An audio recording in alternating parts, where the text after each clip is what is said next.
Apeto je apeto mi da pena wole Yesu ben kome. Ma wo si metro na o mi ka fo nye do re jile o tro ya. Akpena o bena wo du ko gale toji. Be yo ga se wonya. Wonya ke gbona gbe ame. Wonya ke tro na me pontinya. Apeto ngodi ame ke ko nya si o gbona mi la ji se o. Edo abati lo fe ne le ponkume. Ekepe jeje to anigba pupu me nono me ble de kajeje de keme le wu ne pe na dura me wo amodo vloe mutu pe hia ble amesi kaji do lelele la ye onye ogben gudugudu re be no von ota odo vloe odo npe odo vloe be je da ota e pe ntia fa to rele ya me adi e be kabi oto yo domi Yokata mi tramo abale si obu one ke ma unanga bo vodo kata vaya mi adi apeto e de onto nu be na cho dolele o agba Kristo lai alebe juji me visi o anola mesemela na no ya mi asi apeto akpena o de otroya de to se mi yokata ngale to di vivi asemuta akpena o de Kristo hamia ikele no ku flum vivi ata be na wa trolo be jime Bubuna wo nko dada le Yesu Kristo po nkome. Amen. Me da pena mawu le otroya de mi fa gbe uta. Mawu pa me Mose yo Israel vio le Mose pa gbalin e tabla ton aton liame. Tabla ton voici que liame. Yo le toto na benade. Awo Nenye bo wonto obe gere bebleme ade ma openya ye onya ma we jagoa si ce sont corrompus est-ce que c'est la faute du Seigneur ma we oblea egbea Christo hamea e da si do que de bebleme Christo to da si wa do que de beble pe gbogbola me da ke ma una kunkuna me le sanya me Ma unana berele pom le zanya me Togo vide ike se gbe ido mele ike le gbe agome sema na tro le zanya me nenye bo unto elon aye be le beble gbogbo fe tebe na ile Yesu me a le fudo ki orenti Yesu ava ka ke ma po Yesu le Bible agro koto ebe na oyo amegede o ka ka me ko tia amebo yo tia yata nya la Bible le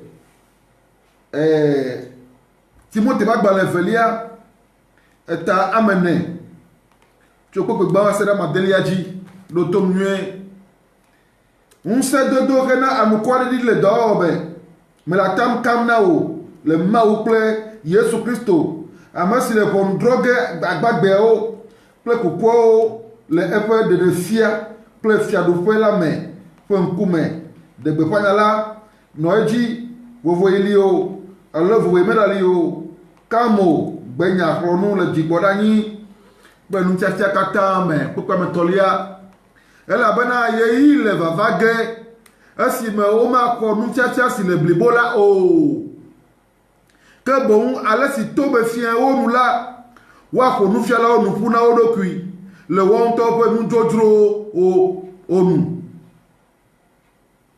eye wa de to da le natepe la nti eye wa to ide gli obo ke wola no mo keki le nu kata me do ji le fupepe me wo nyanyu egbo la pe do eye na wu o subo la nu blebo e la branyela o chom le memem gogo eye nye jojo ihan egogo oyira o ameke senya ya Bible ale gbon ne gbe mi apostle Paulo to gbogbo kokuaji ele nu pomna Timotheo kenye via le gbogbo me bena ne de gbe panyala ne no gbe pa de nyatepiaji ele ba ya jesi nyatepia Timotheo ya ejesi nyatepia ne no gbe pa de nyatepia ele ba ye yi gbona ike mo amewo ma ga lo nyatepia Ikeme amesio yodo kyobe nye Kristo toa gameli bona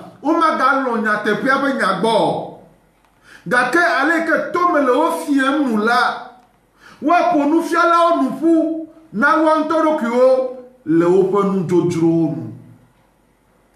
egbe ade Kristo to ga nya Kristo to egbe ya maglo bena 90% à la paille et na Kristo subo egbe ya 90% na Christos bosuboa enye alakpabanu wowo ela bana Bible apostoloa ma wu de fie ayo ogbo dadi bana de ye yile vavage esime amo ba ga lo bana yo akonu fiafia sikele blebola o wa de tora le nyate piamti aye wa to ide gli obo gbakle abatu nu fiafia o me yeyi yare ememile ya yeyi kemeye abomba galo na tepia enu kele juma mesia meya ye wafia gberekam le gbodomda nonu adeba tochi nonu ya eduawu o edeba no dadi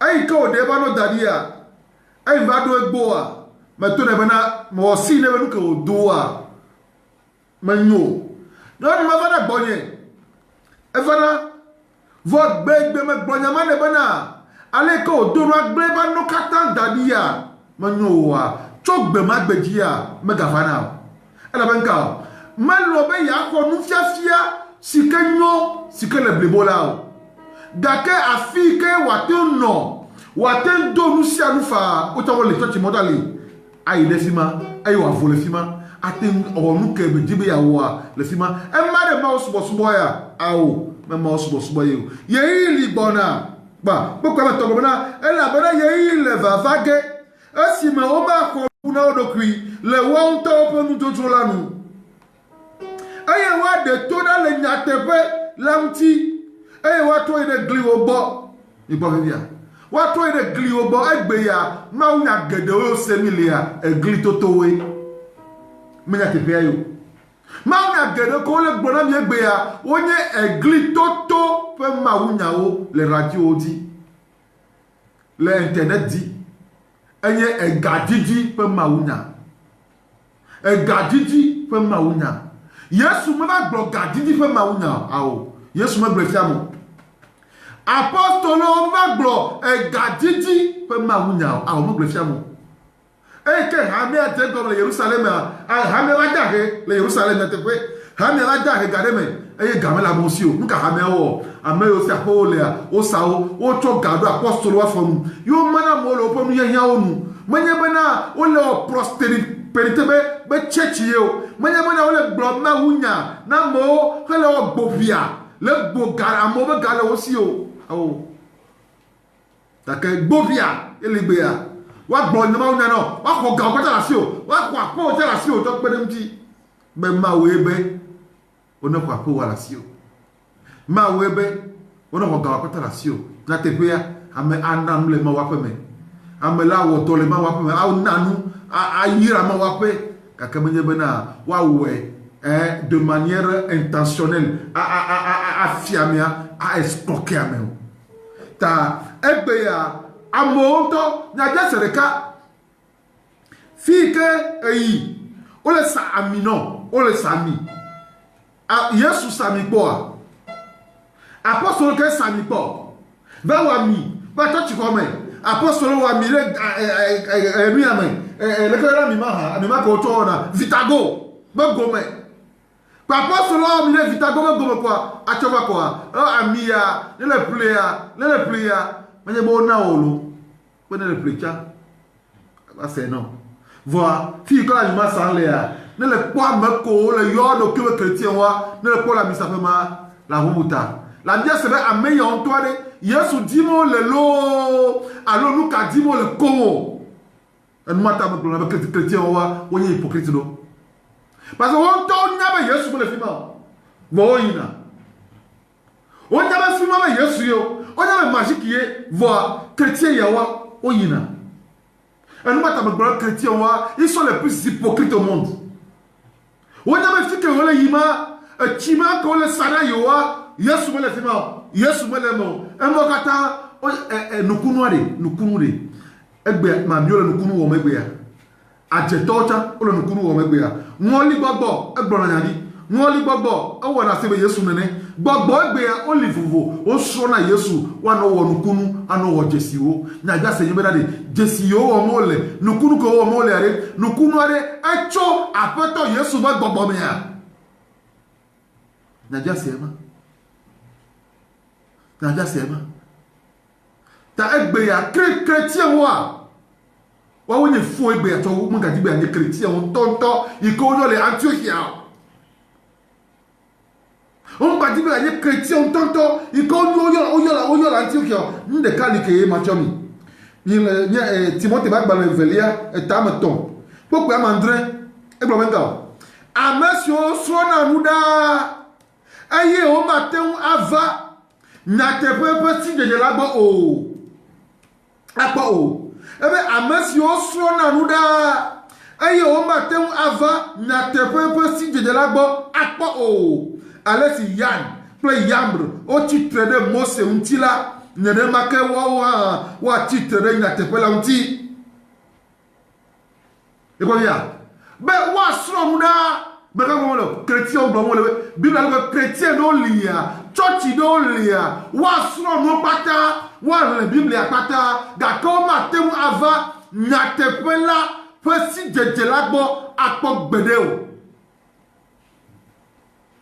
no kai o yo be na te pesi jeje enya ma fi ma so le ma soyez les bienvenus fi ma so le re ye nga ti mo ta lebe wa so nuda ga ka o ma temu ava na te pela pesi jeje lagbo apo o wa ichochi wa le bibla wa ichochi wa jiha ga kala o ma te wa teva na te pela pesi jeje lagbo apo gbede o consider airline na chochi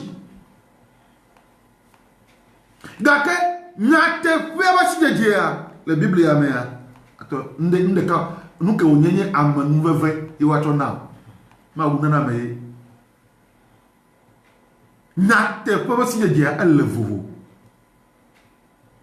me church o kata japo da ijipo alo church o kata me Yesu ava pa merejo amoro church lo me Yesu ma pa me kan church church ava ala church kata o chure ntaji o tuide abatodi o me jesi na te pe la Bible abe ma o européen elle abe agble ade ke ntu ade kerenti eye sika la agble amen eye oyi vai sanu je dio kata lesia to plaglement ene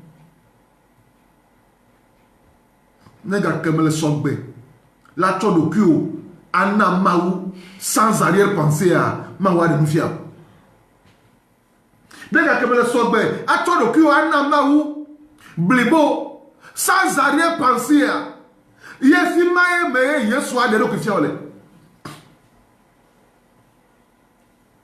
milesia fima yesu ade lo kifia ole fima adesi nya te bele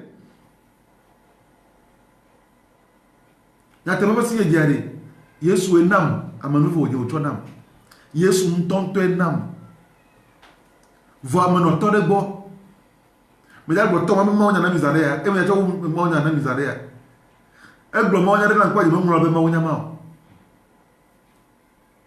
eye me no to de gbo e to ma e jesi na te pe ya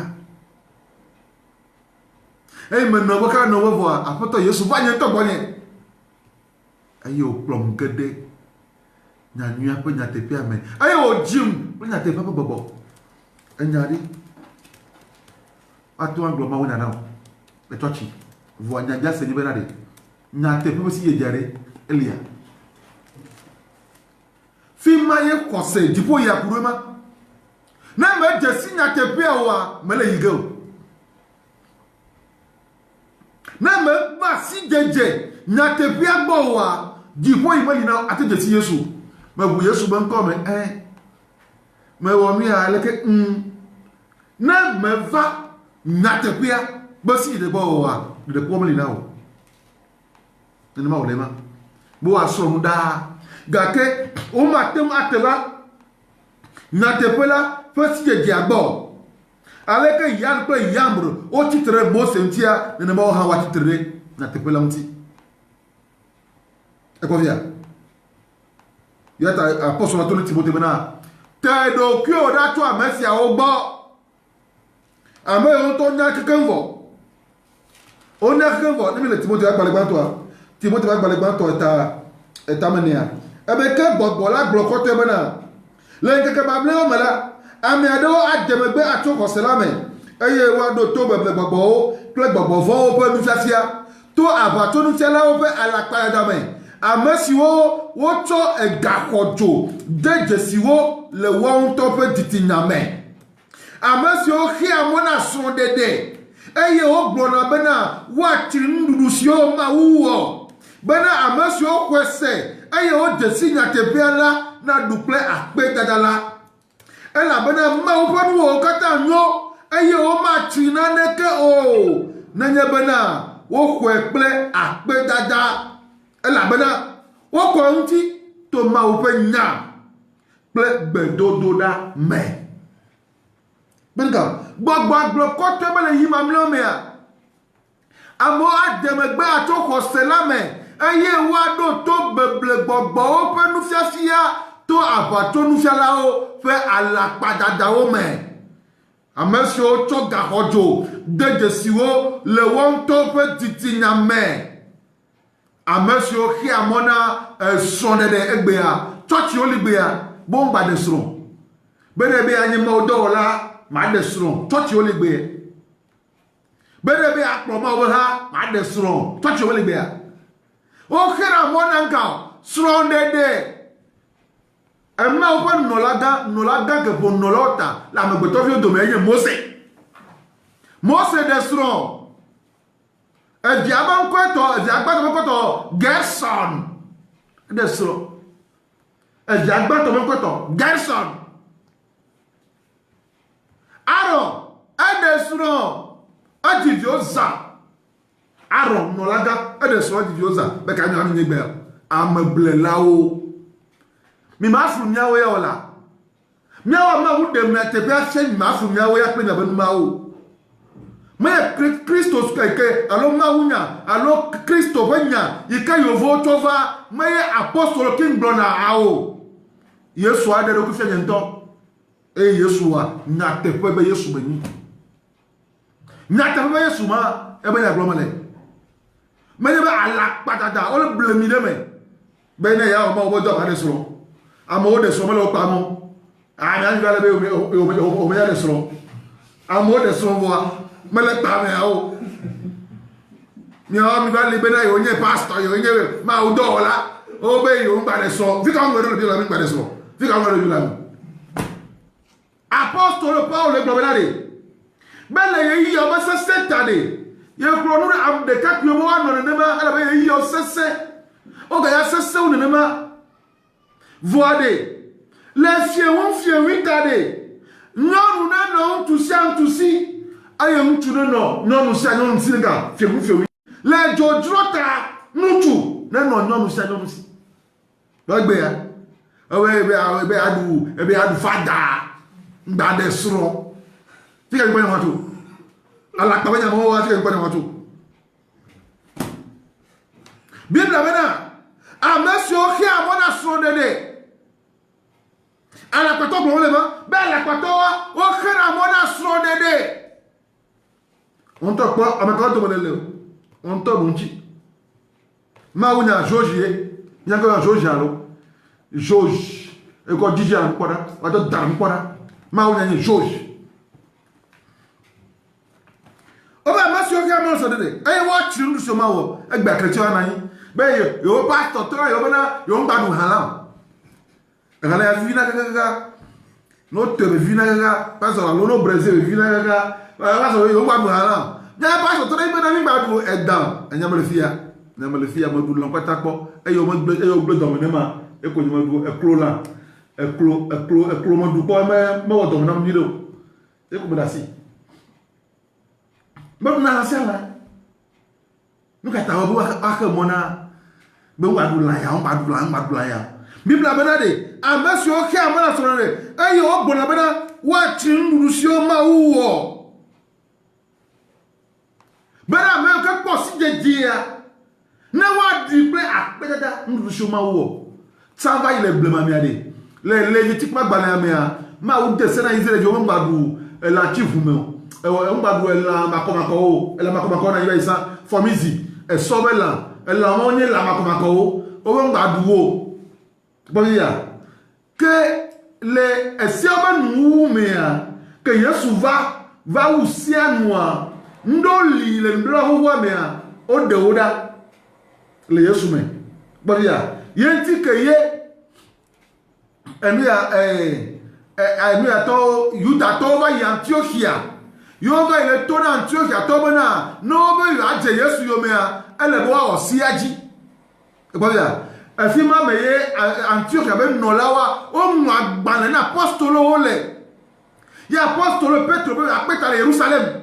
Ye Paulo kwa moto fimava. E ko va duare. Yo bere o be akale mo se be sia be dasi.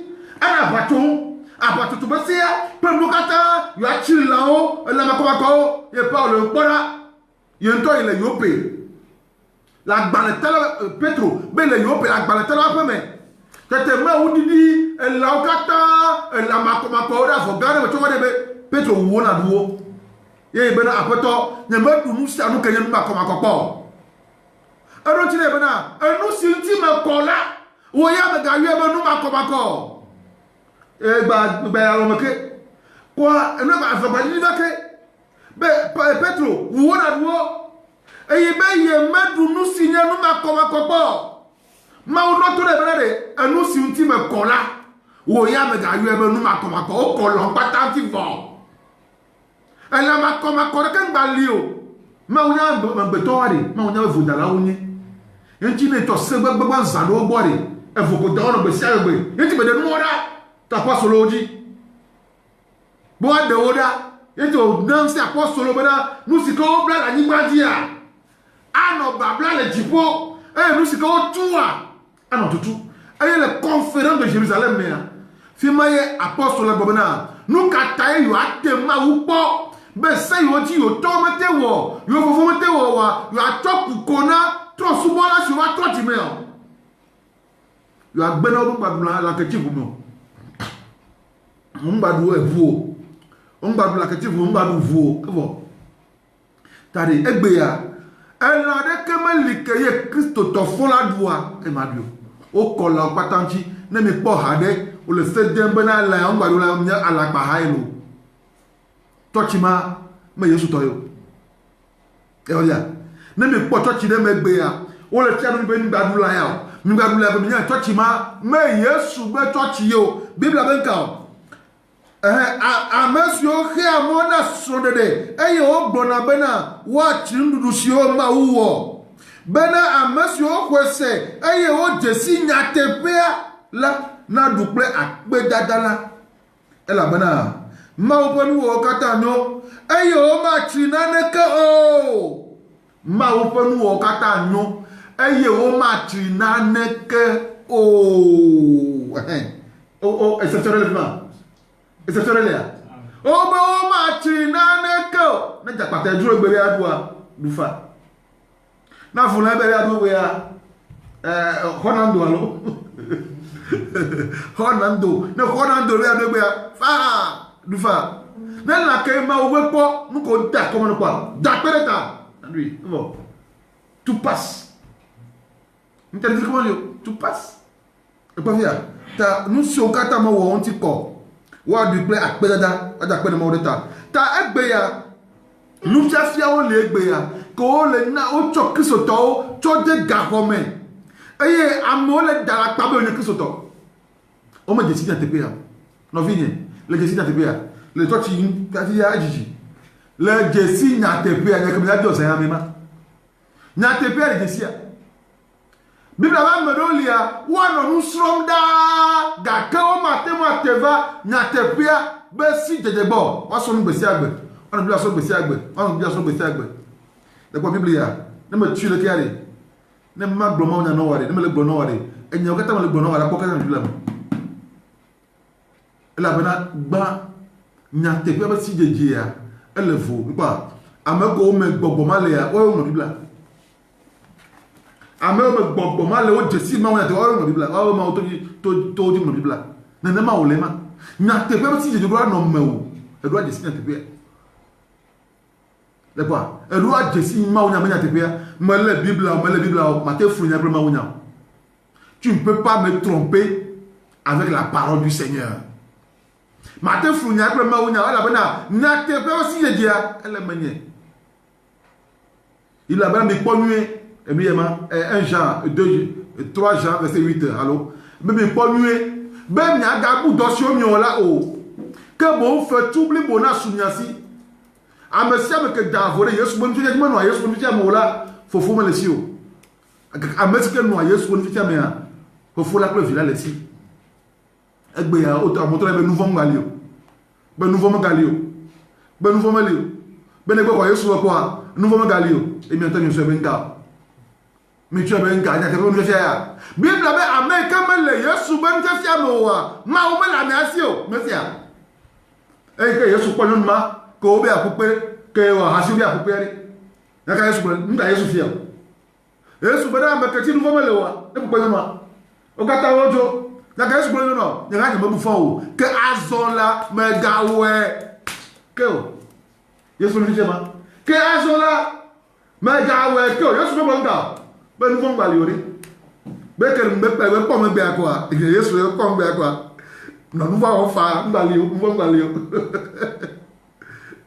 kwa watu na makwa atiminya ke bi wala kaka ala de jinya amboto ntila nu voto na ntila ta enyama to no blo ya ntila e jona jina ntila ya de kaba ba la vie facile pour moi maintenant na vie ne vie facile là ameko pour na bola drop ba ma fo gbesi agbe ano entraînement gbesi agbe enyama wo dura devoir e fo na no entraînement gbesi agbe tout est dur nde pe le facile nde kama le agro-si la anigbe anti il agbe elle est facile yo agro ngbe ma o so gbada yesu benga mi ke ide agbobu la me elle abena mo la le gbada gwa keke iri pro mo ile chocho mi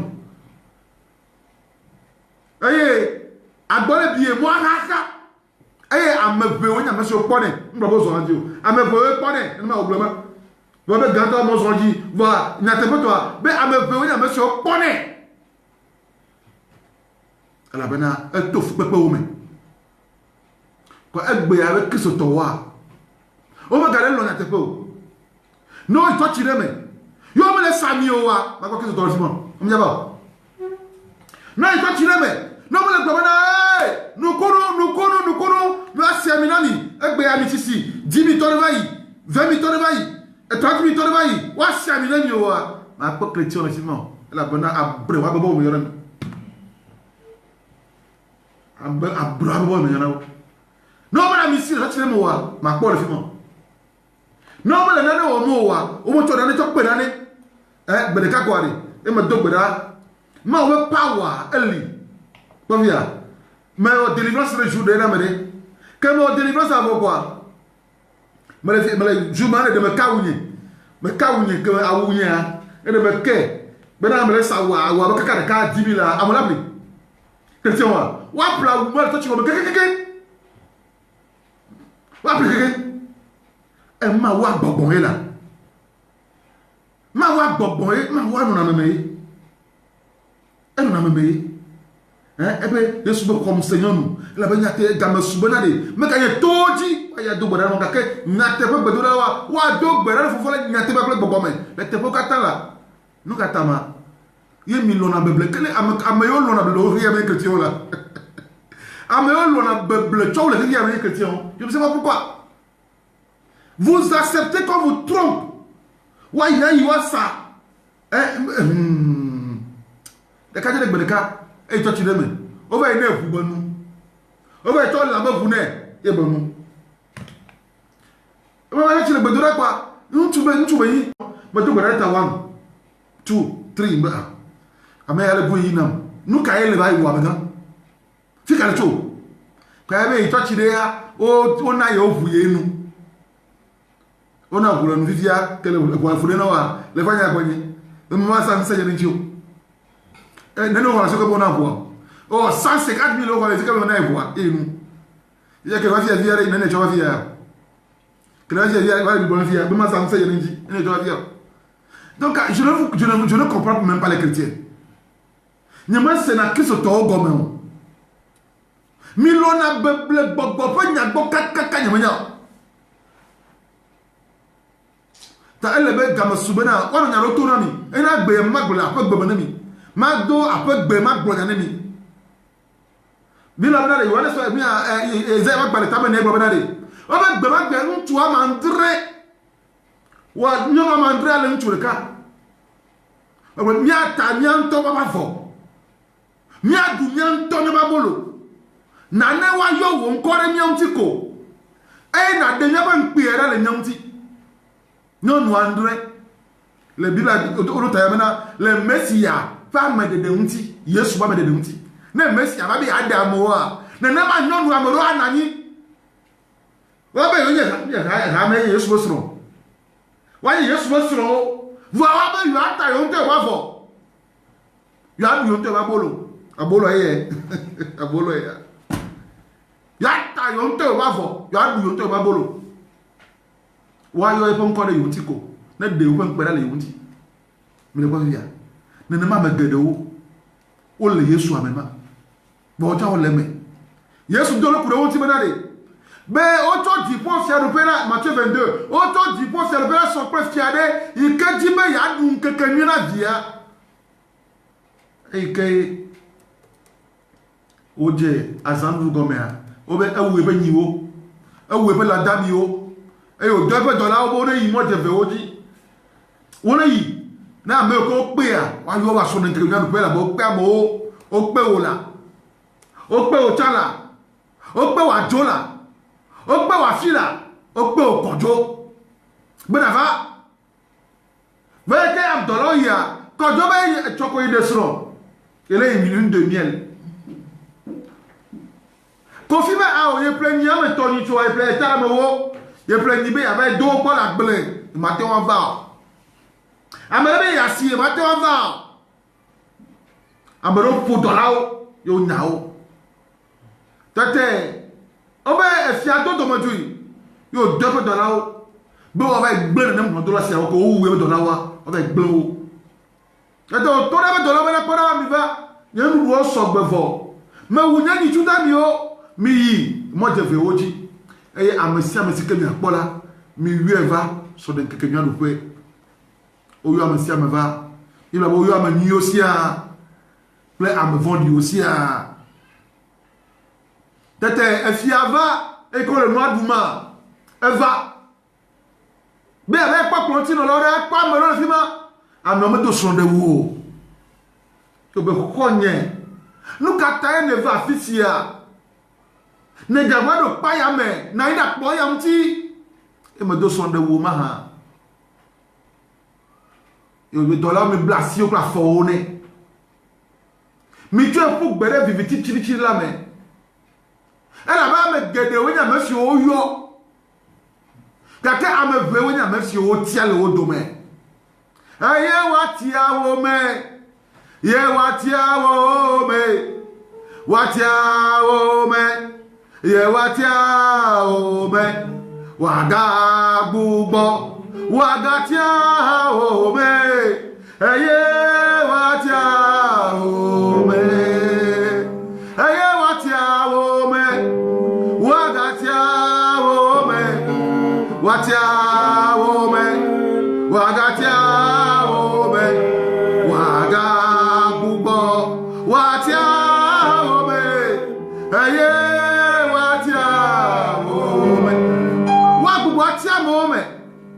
Yesu wa bena mokata sur le blanc apota aïe ma o fiaru pela me o kaka monsieur le faut sur le dipola fa lolo nu om la koe ela be gbe ame gero ava gbonye be apeto maje wo nko ji me nya gbogbo vo dogu ele ode maje wo nko ji me nya ma gbona obe poda nya me nya mi pa o mi nu majo la o mi tera le gbonye Yesu wa zu gadimo nu egbe ya Yesu wa zu ajodonu egbe ya Iyowode Na tonne yo vo de benade. Viens Jésus, Dieu va te bénir. Yo voilà bien ce benade. Non quand elle est bénir na dans les où ya affaires sociales les. Na dans les où affaires sociales les. Na il est droit. L'État le prend en charge. Na nyamana, il est chômage, on lui paie, il est payé. On a toujours près de 500 000 le chômage, mais tu parles de quelle bénédiction? Pays pauvres, mais il y a qu'au pasteur au port à Libye. Les pays pauvres, mais hier soir, oh la ira, nous courons la bédina, la ira la poga, dehors la poga. Et dehors on a eu poga, aïma aïo doma la ira, à fond à do, fond mais, n'a pas eu do, non la ira. La boîte bonne la ira. Mais il y a la naïe. Alors, ben, oh, yo, on va le coup d'âme tout chaud. Yo, on a tout chaud. Yo, on a tout d'âme. Yo, on a mangé béa. Ma coup de tout d'âme. Yo, on a mangé béa. Ma coup de tout chaud là. Aïe, aïe, aïe, aïe, aïe. Wado, non, viens, faut la wado. Ado, me ona. A wado. Ma ou la ira. Ma ou ira mbasiye. Ma ou ira o kusila. Aïra o amaose. Nana dogoa, ayira de odone dogo, mais on a ne maonira. Mais ben ananya facile à tame. Anya kuviato, ananyire, amalgadomoti to school quoi. Evo o do amalo kuviato ni quoi, et pastor. Que kuviato quoi in pastor. Eva quoi kuviato ça quoi, pastor, it was pastor. Kuviato et quoi to stratégie odi. Ben mo le tona ibana. O ya do ana, Samuel Ebea, ma le tona bana, maoka. Maoga, et dollar go bonamia. Maoga. Mi ponye ko mao. Eye ne bi asubo ma non to. Me ga no beble mo. Nana ne me nanu ma ya yira o. Ya yira pe nya mi na nanu. Vo estokori kudo anak ma mi do mi la sin mo ke en mo ke noter. En mo noter. Ba via. Apostle Paul go gbamarade. Alors, déjà, quand on a mon djema, Paul, déjà, quand on a djama, n'a pas quand on a mon djemla, et que va y avoir un apostolo. Qui me dit à mon ne me dit mon béga de mon chant. Là, quand il y a l'air, ma bonne là, point, il y a un peu de mon web, bon, il y a un peu.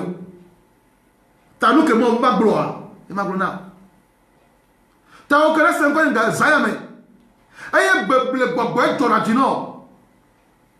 On doit dire que comme quoi, Jeklo, na kuma au domaine en nude, na Jeklo na bien manaoha. Manaoha. Yo comme la fond de sagbe, ano tachan, bon on est amene bodeli benaï, on est amene fianaïlo, on est amene fianaïlo, on est amene fianao. Oh nani chrétien mao. Ya chrétien mao, oh nani. On doit dire ouais. Jima wa kalamiti ebe, mais ne jim la ronda, la pomme. Manya tamasimadoni nanti. Un tia va ta mère to ko ta mo na ma na nu si bi na ma ko na mi nya tim e nya pom ma dia do gbera ma do tomi na nya be mi bia ta nya se to mi ava jibli bo me ko e nya la ma na mi nya pom e o wa ibre ama na ko yi nkata ye beble bobo la jona di la chrétien on ne ma beble wa blemi wa chaka mi denti Dona jirani nena ma on ira mele zaya ke le to jimele nya me ke to nya be le beble me ye le beble gbogbo me eye wadi nya te pi apasi jeje ela be bedeka ani be adia e jajo lifia ana konta akonta na beli e do le ba wa e do la je yo me na bi be wa blamo eye mbocha bleo wa blamo ke pas so bloquer bleo bo wa te ma ona yira ma o ke chao e bleo ja le bli ma o ma che wa e be ma we che e bleo wa blamo amocha bleo e ma ko fia na nku agbato wa ma fe kata wa be de dome mo ni ba agba blombo ya poto ni anya menya olo nya menya be touch ke malea touch ya ala kwa touch yelo yesu nya menya olo menya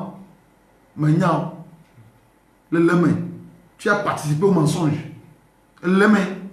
Et participer dans la paille. Nyawe dans la paille quoi. Nyawe tu n'as la paille du yame. Chrétien tu n'as pas à la paille de la clé du col du yame. À la passe pour que le col du yame. Ce sont les chrétiens qui soutiennent ça. Ce sont ceux qui se disent chrétiens qui soutiennent ça. Quoi, ma ou ne vous dynami. Bible là-bas me gade oyo. Aka me pe otia. A me pe otia.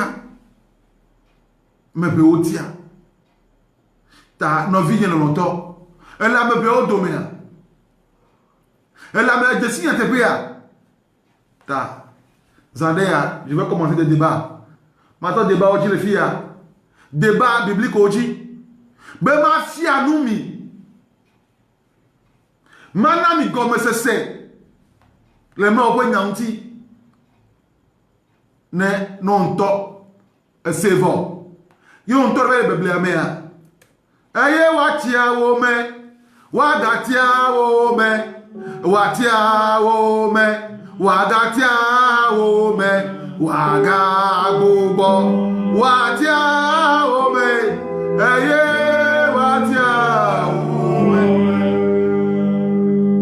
Jipo ahae, amesiame la grame. Et quoi? Jipo iya, chepe iya, arama amesiame. Oya, wale vobe ya wabe oya kuzanko sune ya hale. Gbegbe ya kukwa, kwa Yesu wana wewe mama. Kwa Yesu wavabo. Là, il te trompe alors là, il y a comme un Yesu va venir voir.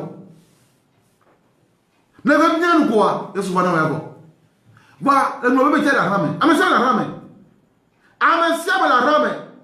Et à moi le Dieu que siagbe, à moi le Dieu que siagbe, siagbe à moi le Dieu. On ne peut pas que na. Il va pas me coup. On ne peut pas que na. Samedi le comme nous na. Il va faire un coup le margot. Vendredi le comme nous na. On va la veille. Et samedi le comme nous na on enterrement. Amo la rame. Et nyaham la rame. Oja la rame. Mais quand nous le pas mais berka yajo. Suba ma wala mkareme. Ma ona yiro zayame. Papa me jakpe na ro oju ko bagbeta. Le yi ata. Ne magate ko nu gere na wo. Yakaba ga yi nya ya oji. Bena Togo duwa. Togo viwa. O we to ne vu. Na wa jesi nya tebia. Emi apostolo ma wo po. Apostolo Paulo to Timothée bena. Un vieux Timothée, un nous n'est pas le bonnet. Nous n'est pas un mot. Les dasselina de cas un coup là. Nous moquons au han la wo. Aïe, un tia femme ou la anoani bakleo. Nous les pommes wo. Lequel pommes au doigt. Nenama tutu han la wo. Aïe, mauma anoani pleo. Après toi, béa. Mais les apostolo au doigt, il y a une galère où il y a ta venue à nous, et na nati me toto au hanea, et bébé subo à tovo, na apostolo toi, mianto mi pe, le plat à me betoba down, toi tu as une association basée sur la sagesse humaine, à me betoba mounye le poto tu as béa, mais gagner bokokoko. Amos bokoko pastor mi pastor toi mi tozu bokoko maou le to ti o me apoto na hamena kosi jeje na hamena to ji me le Yesu Kristo nya ba de la nya ba ko la bon koji e me dogbe dale apere ora monsieur o senya ya yo tota le Yesu ben ko me dogbe dale amen o ira mi le Yesu ben ko me